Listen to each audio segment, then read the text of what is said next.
Welcome to Rick's Corner, guys. I'm back, and I'm training, and I'm doing well, and I'm happy. I have to owe it all to old school method of training. You know, we've talked many times about workouts and about what we do today, what we did back in the golden era, what worked, what didn't work, and it can get really confusing. I get a lot of emails from people saying, it's the same question over and over. How many body parts did you train? How many sets? What did you eat? How did you sleep? What did you do at night? What did you guys hang out? It's interesting, and I probably have just scratched the surface on what we did down there, and I'm going to go deeper into it as time goes on. But when I go into the gym today and I look around at people training, and then people say to me, how come nobody makes any progress in this gym? Or any gym? They just, I mean, there's a few that do, of course, but there's always those who don't. A lot of people think that drugs are the answer. That's going to make me huge, and I don't have to even train hard. I mean, just don't do anything. But that's not the case at all. There was a guy in my gym told me he'd taken 17 different types of drugs right now. And I look at him and I don't even see a difference. It's like, why? It's not doing a thing for you. There's a saying that less is more, meaning that the less you do, the more you get out of it. And it's the same thing with the workouts. I don't mean cut your workouts down to zero, but you don't have to do 25 sets. You don't have to do 15 sets. You can get by with 8 to 12.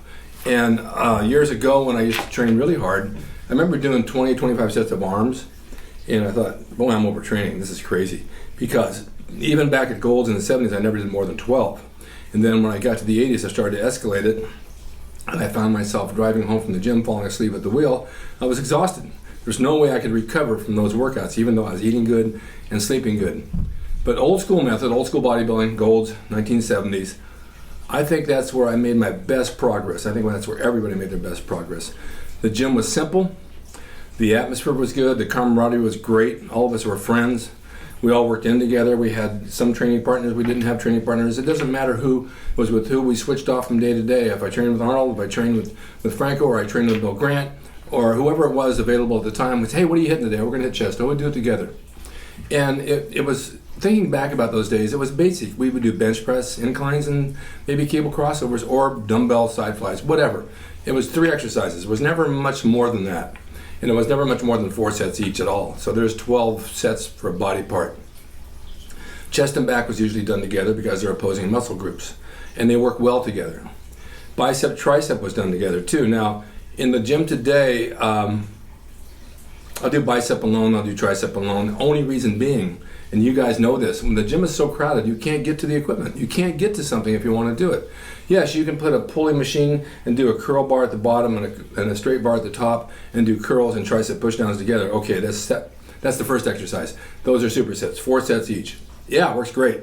But then when you get to the other thing, what are you going to do? You got to go find something with dumbbells somewhere, and then something with an easy bar that somebody's not using or whatever, and then you leave it and someone takes it, and it gets to be very frustrating. So I'm not sure the answer to that, but I know that the supersets work really well.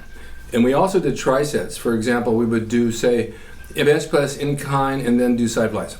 So you would rotate all 3. By the time this guy's on this one, you're on this one, you're on this one, they're over there, you come back and you rotate around. The trisets worked really well, and you can do it for a short time, maybe 2 to 3 weeks, then you got to switch it because your body gets used to it. And that's another thing. I don't know if you realize this or not, but your body gets used to everything you do. It kind of just accommodates whatever's done. So after you're working out for a month, you say, God, I'm not getting the pump off those curls anymore. I'm not getting this over here anymore. What do I need to do? You need to change it. Change to something entirely different. There's a machine in my gym that you lay back on, and it's a Selectorize, and it's a curling machine. I never liked it. I thought, no, I don't get anything out of this thing. It's like doing dumbbells lying back. Well, the past 2 weeks actually, I've been using it. I thought, well, I'm not really 100% yet healthy-wise. I mean, I am. My body's still tired, so rather than go grab the dumbbells, I'll do this.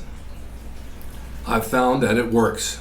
I found a groove that I can get into with it, and it's actually working my biceps. I close my eyes and I visualize I've got dumbbells doing the same thing, and then it falls into place and it works the muscle.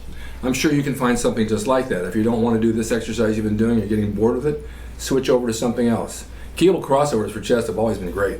Tricep, they call them skull crushers nowadays. We didn't call them that. Those are good. In fact, Bill Pearl did those. Rather than bring him to the top of his head, he'd bring behind his head 7 reps, to the front 7 reps, and straight out 7 reps. It was a 3-part exercise for tries, and it was killer. You might want to try that one. That's a good one. So anyway, my mind works all the time, and I think back about what we did in the day and how my workouts were back then and what I got out of it. And when I first came to Venice, or actually LA, I trained at Bill Pearl's gym. Now, not many of you know about that gym. It was in Inglewood. And of course, Bill Pearl was a Mr. America. He was a champion, man among men, and what a guy. And all of his equipment was kind of homemade. It was built, but it was a good gym.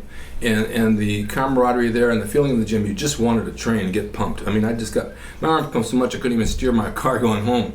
So that was, to me, was like the epitome of what I wanted to achieve. And then when I moved to Gold's, I started training there. It was the same sort of thing.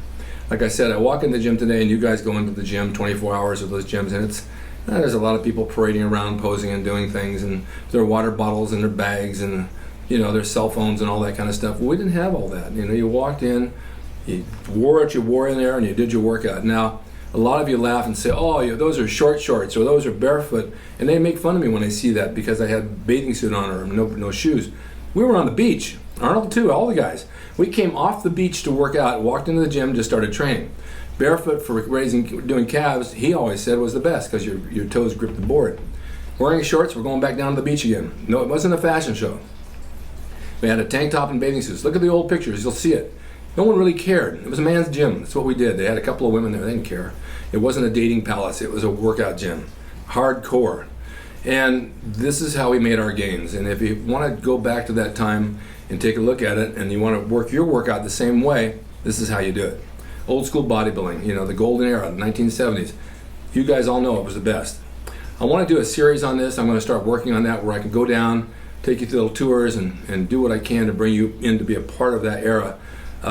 Because it's really something, it's a part of history for bodybuilding that's probably the best part ever, and it'll never be forgotten. So I'm working on that, and I have a line of new t-shirts out that depict that area with Don't Bug Me When I'm Training, and they're on my website. They're all signed by me. It's my original artwork, like it was the Gold Gym logo, and you can buy them off my website, which will revert you to another website that they do the printing and shipping. But they're fun to have because they're all old school stuff, and let's keep old school alive, all of us, and keep it going because that's what we're all cut from the same cloth. All of us that train, we all have the same feelings, we all have the same idea in mind, so we're pretty much a huge brotherhood worldwide.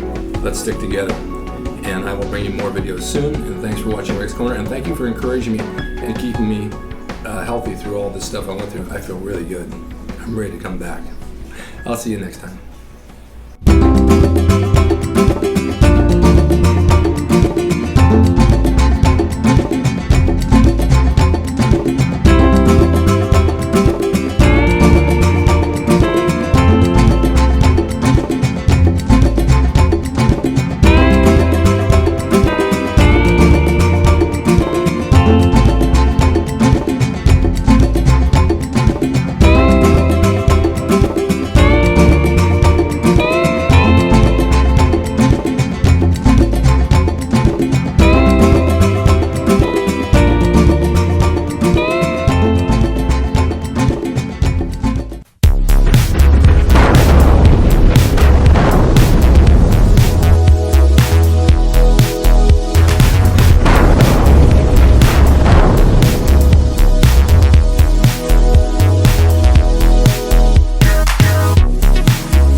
RickDrasin.com. He is the equalizer, baby. See you next time.